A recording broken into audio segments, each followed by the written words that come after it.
savoir où j'allais, ce que je voulais, il faut me croire. Je pensais que la vie c'était les grooves, les plaisirs. Je me trompais, et insouciant du lendemain, je cartonnais pour trouver mon chemin.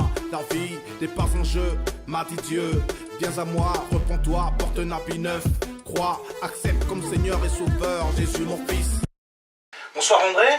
Bonsoir Désiré. Et merci d'être venu sur le plateau pour nous partager ton témoignage. C'est un plaisir. Mais donc tu es là André pour, comme je l'ai dit, nous partager ton témoignage, dire un peu comment tu as rencontré Jésus-Christ. Mais avant de le faire, peux-tu un peu nous parler rapidement de ta vie avant ta conversion? Je tiens quand même à signaler que j'ai rencontré Christ, on va dire Jésus-Christ, à l'âge de 17 ans. Et avant 17 ans, je veux dire que je me cherchais particulièrement. Comment? C'est-à-dire que j'avais pas de but pour ma vie. Je vivais avec mon papa à cette époque. J'allais à l'école comme tout le monde. Je revenais, je faisais tout ce qu'il fallait comme une adolescente. Mais je veux dire que je me posais des questions qui n'avaient pas de réponse à cette époque. Donc je me demandais, voilà pourquoi en fait j'existe. C'était l'une des questions. Donc je faisais un peu des choses à ma façon pour donner une image, on va dire, extérieure et bonne, pour pouvoir justement me faire apprécier des autres. D'accord, pour ressembler un peu à tout. Pour ressembler un peu à tout le monde, voilà, tout à fait. Et aujourd'hui, enfin à cette époque-là, on va dire que c'était comme ça en fait. Je vivais en fonction des autres, voilà. Au jour le jour. Au jour le jour, Dieu faisant les jours. Et qu'est-ce qui fait que tu rencontres Christ, comment ça se passe, et qu'est-ce qui fait que tu donnes ta vie à Jésus-Christ? Alors qu'est-ce qui a été l'élément déclencheur? L'élément déclencheur, on va dire, c'est parce qu'à la base, on va dire à cette époque où je me cherchais, je me suis posé 3 questions existentielles. La première, c'était d'où je viens, en tant qu'être humain j'entends. Oui. Qu'est-ce que je suis venu faire dans ce monde, on va dire, sur cette terre, exactement. Parce que quand on voit bien, comme la nature nous l'enseigne, c'est que quand quelque chose apparaît, elle disparaît forcément. Et après, je me suis dit, la 3e question, c'était qu'est-ce que je serais si jamais je mourais. Et c'est ça, en fait, qui m'a amené à chercher un être supérieur qui pouvait répondre à mes questions. Et cet être supérieur que j'ai rencontré, c'est Jésus-Christ. Et avec Jésus-Christ, j'ai établi une relation directe. C'est-à-dire, je me suis, avec cette relation, j'ai donné mon cœur à Christ pour que ma vie soit dirigée par lui. Et lorsque je l'ai accepté, je veux vous dire qu'à partir de ce moment, ma vie avait maintenant un sens. Toutes les questions auxquelles je me posais, les 3 questions, les réponses m'ont été données par Dieu, donc les réponses dans la Bible.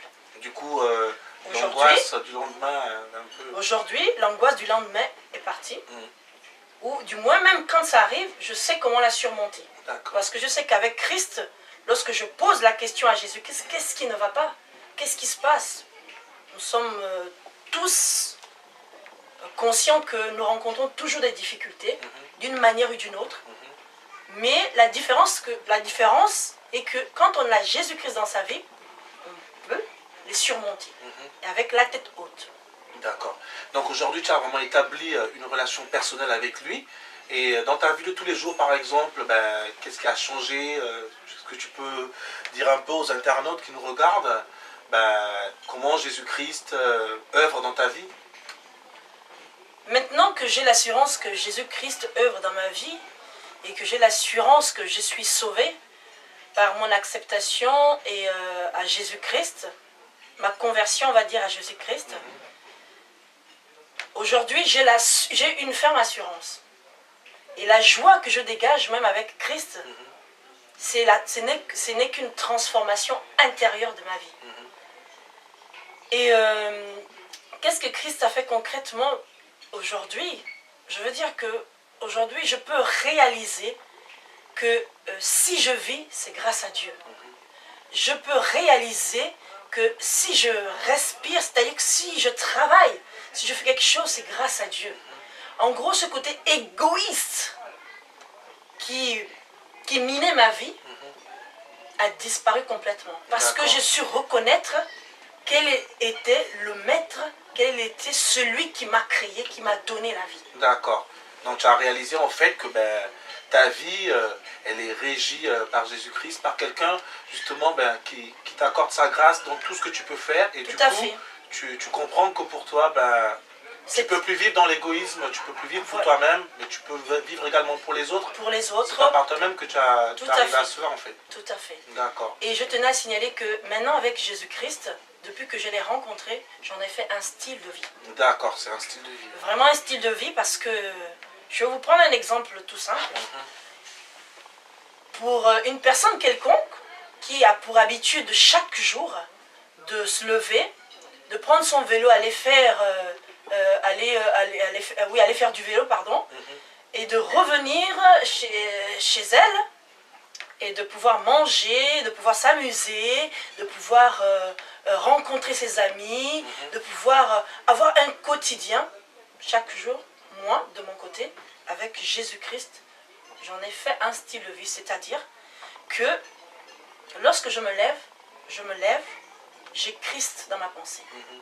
Lorsque je m'assieds, j'ai Christ dans ma pensée. Lorsque je mange, je sais que, voilà, je me suis imprégnée de la nature divine. Je me suis imprégnée du caractère du royaume des cieux. Je me suis imprégnée de la façon de vivre du royaume des cieux. Je me suis imprégnée de la manière de parler du royaume des cieux, de pouvoir m'exprimer. Parce que tout ceci, dans l'ensemble, fait pour moi un style de vie. D'accord. Mais vous avez entendu, hein, André a fait de Jésus-Christ sa raison de vivre. Jésus-Christ pour elle, c'est un style de vie. Donc vous avez également l'occasion de faire comme elle. Vous avez entendu, elle avait 17 ans, elle se cherchait, elle avait des questions existentielles et personne ne pouvait répondre à ces questions. Quand elle s'est tournée vers Jésus-Christ, elle a eu les réponses à ces questions.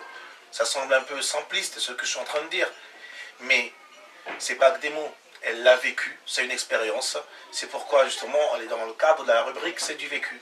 C'est une histoire vraie. Et là où vous êtes chez vous également, je pense que vous pouvez être transformé comme elle. Est-ce que tu as un dernier mot pour les internautes? Alors je voudrais simplement encourager les internautes à réaliser que Jésus-Christ, ce n'est pas une légende. C'est un être qui est venu sur terre,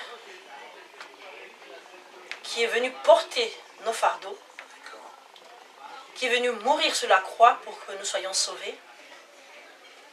Et pour vous encourager, c'est avec humilité simplement que vous pouvez accepter Christ et reconnaître que sans lui, nous n'avions pas ce que nous avions. Sans lui, nous n'aurions peut-être pas vécu, nous n'aurions peut-être pas la vie que nous avions aujourd'hui. Donc, faites de Jésus-Christ le maître de votre vie. Que nous le voulions ou pas, sachez que si vous n'avez pas Christ, on est hors de la vie du royaume des cieux. On est exposé, on va dire, aux tentations, on est exposé aux influences de ce monde. Or, avec Jésus-Christ, je vous dis, je vous recommande vraiment d'expérimenter cela, car ça ne vous coûte rien de pouvoir essayer. Et vous m'en donnerez des nouvelles si jamais vous prenez l'initiative de pouvoir rencontrer Jésus-Christ. Merci André pour ce témoignage vivant et que Dieu te bénisse pour la suite de ta vie. Merci Désiré et que Dieu te bénisse aussi. Merci.